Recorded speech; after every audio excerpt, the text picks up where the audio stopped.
I had read about this guest house in Varanasi where people check in to die. It's called Kashi Labh Mukti Bhavan. Rooted in the belief system of many Hindus is that if you take your last breath in Kashi, you attain what is popularly known as fruit of Kashi or Kashi Labh, which is moksha or salvation.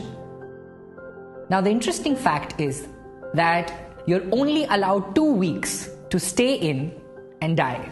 So you have to be really sure. If you're still hanging around after 2 weeks, you got to check out. So I was really curious and fascinated to understand what would those people have learned who have not only accepted death as a reality, but are rather anticipating it with a timer on. So I went to Varanasi, spent a week in the guest house, and interviewed people who had checked in. Phenomenal, their life lessons were really thought-provoking. So in the same environment, I met Mr. Bhairav Nath Shukla, who has been the manager of Mukti Bhavan for last 44 years. He has seen more than 12,000 deaths. So I asked him, what have you learned after seeing both life and death at such close quarters? He shared with me 12 life lessons, of which I wrote a blog post, and it's read and shared by millions of people across the world and became highly popular. But there's one life lesson in that series which is Mr. Shukla's favorite and resonated deep with me, and the life lesson is resolve all conflicts before you go. He told me a backstory to it. There was a Sanskrit scholar of the times by the name of Ram Sagar Mishra.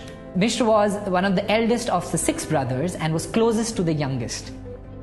One argument years ago led to this bitter communication between the brothers and led to a wall eventually partitioning the house.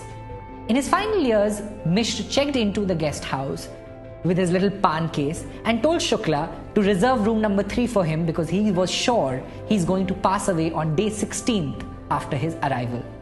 On day 14th, he said, I want my estranged brother of 40 years to come and see me. This bitterness heavies my heart. I want to resolve every conflict before I go. A letter was sent out. On 16th day, the brother arrived, and Mishra held his hand and asked him to bring down the wall dividing the house. He asked for his brother's forgiveness. Both brothers wept, and mid-sentence, Mishra stopped speaking. His face became calm, and he was gone in a moment.